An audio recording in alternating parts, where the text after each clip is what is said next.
We're coming, and we ain't backing down. We don't need a bunch of cats in here looking in the mirror. Everybody just do your job. You understand that? Hey, will you shut up? I'm bitterly disappointed with the officiating today. Guys being dudes. And they run through our like through a tin horn, man.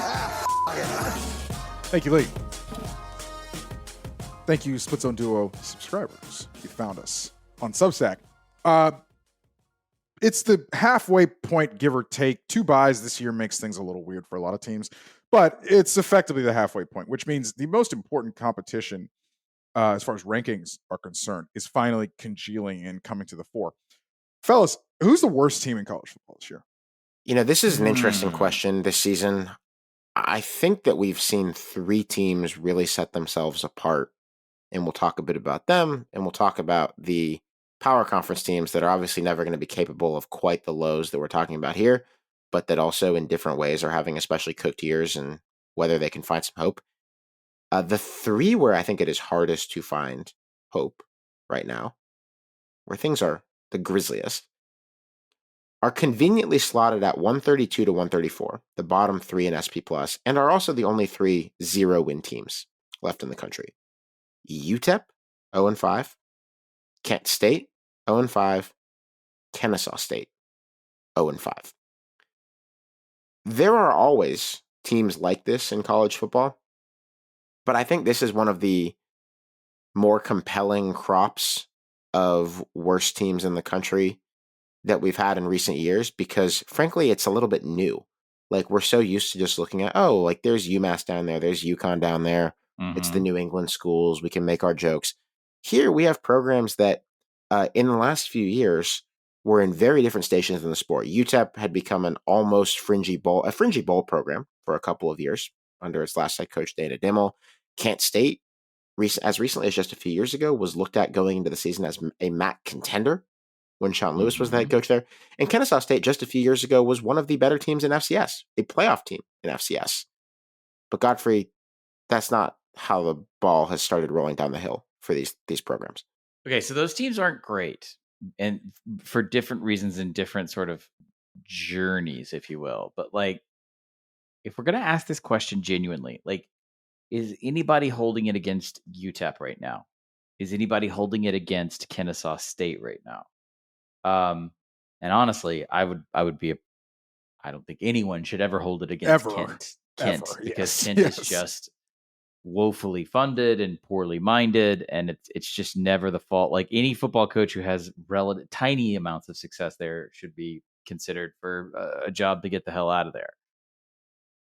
These are the worst teams statistically. Yes, Alex, like, I think Kennesaw or Kent is the lowest. Kennesaw is 134. That's right, 133. Shout out Bill. I'm looking at my, And yeah, Kent 133, UTEP 132. And also, it just maps neatly onto it because they're also the 3 for teams in the win column. I thought that Temple might join them there this year, but Temple beat Utah State. All right, here's my question, though. Would we consider these the worst?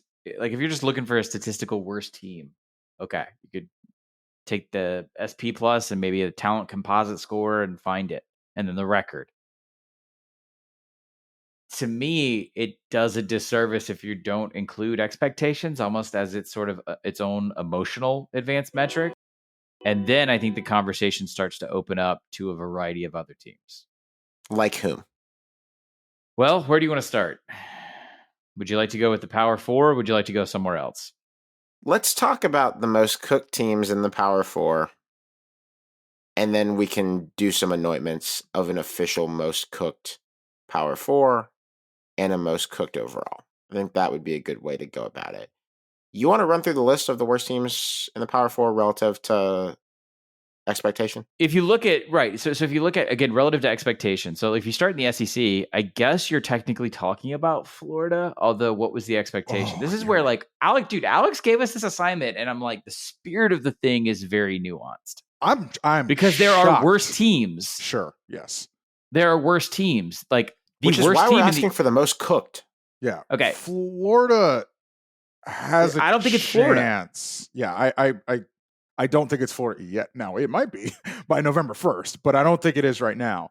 I think you breezed right past the situation in Starkville. which is That's the one I was going to go to. Oh, that's, okay. All right, that's where I was buddy, starting. they are flambéed, and you may not realize it, but you're about to with what's coming on that schedule. Yes, this is the worst team because they lost their quarterback, first-year system, don't have the talent for it. Mississippi State is at 1-4 right now. They're 0-2 in conference play. Their one win was a blowout of FCS Eastern Kentucky, who has gone on to have a winning season once they actually got to their level of play. But coming up next, read it off, baby. This is my counterpoint to that.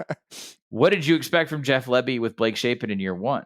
I thought they were going to be a lot more capable on offense. I thought they would be Blake Shapen. I think they would be in the 5 to 7 win range. However, is it not Auburn? And how could it not be? 0-3 in the SEC. You have a loss. You have a loss to a Cal team that, like, all right, take all the coverage and the media nonsense out of it. Like, it's a game you expect to win on the Plains. All right. And it's a coach who told you it was going to get better. All right. So then I'm like, are we wasting mindshare on a Kent State team that probably just shouldn't be in the FBS? Or is like this actually a worse situation? This is where I'm trying to embrace the spirit of the thing. All right. So I'll jump conferences for a second and let you guys think it over. Yeah. Okay. Let's do Kansas. Yeah, why not? Kansas is up there. This is a 1-5 football team. God. And it's not even like yes, it's 1-score games, but it's their fault. They're 1-score games. You know We're talking about we're talking a lot about Baylor because with the carousel coming up, that's the name that people want to talk about. I'm not saying you shouldn't, by the way. You should talk about it. Kansas is 1-5 and haplessly 1-5. Poorly. If they don't beat Houston next week, it's yes. Yeah. We're also, not talking about like a Houston team, for instance, right now. I like in this exercise staying away from teams with first-year coaches because if we're trying to calculate levels of cooked, right? Like that's meaning just like hope is hard to find. For me, Baylor probably fits the bill a little better because it just seems impossible that Dave Aranda could save himself. But can I nominate Oklahoma State for the most cooked team in the Big 12 because of the manner of things for them? Yes, this is where I wanted to go with this. It's like you can't even look at just the record.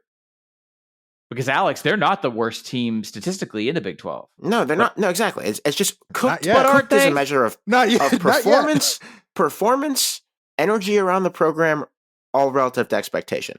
Oklahoma State blowing what was supposed to be a Heisman year for a running back who they were getting ready to put up there in lights with names like Sanders and Thomas, let alone some of their more recent star running backs, is I think has to be considered, unless they magically pull off the 9-3, but it ain't coming, I don't think, after we saw last week. Like, this is going to be, and this does speak to his consistency over about 2 decades there, this is going to be a low point for Mike Gundy, and it's going to be a low point for Mike Gundy in the first year after Oklahoma and Texas left the conference, at a point when you were supposed to be in the flight of contending teams in a much more winnable version of the Big 12. That sounds to me like the most cooked team in the Big 12. Also, we haven't even talked about their defense, but their defense has not done the job. They've had some injuries. They've also given up like more 20-plus yard pass plays than any team in the power conferences except North Carolina, which I'm sure we will get to in this show. So I would nominate Oklahoma State, most cooked in the Big 12. Okay. The ACC is an interesting conversation to have. Yeah. Florida State has obviously sucked up all the mind share here. Yeah, but they're never going to be cooked because they're Florida State. They're always going to have enough money to get back into the mix of things within a year or two if they're managed well. Within a year or two, sure. Cooked is not a long-term status for me. Exactly. Yeah, it's you're sautéed right now, and buddy, I don't want. I would argue, and you can tell me if I'm wrong now, with a 2-point win over Minnesota and then wins over Charlotte and NC Central before a 3-game losing streak, that your North Carolina Tar Heels should occupy this spot. I would give North Carolina the edge. Which is I think Florida State comes out of the bye with a little something. I do think this is just their 4-8 Notre Dame, Florida, whatever year. You know what I mean? Like, you know, schools of this flight of program this does happen. It does happen every now and then. They're gonna lose to Miami. They're gonna lose to who else? They play somebody else of substance. But I could see them at least arresting a little bit of the slide coming out of the bye week. But I think UNC, because of the Mac Brown, maybe I should retire, verbal musing, whatever we want to call that after the game. Yeah. Blowing a 20-point lead to a Duke team that is not good, yet is somehow 5-2, 4-2, whatever. The Carolina thing is pretty bleak.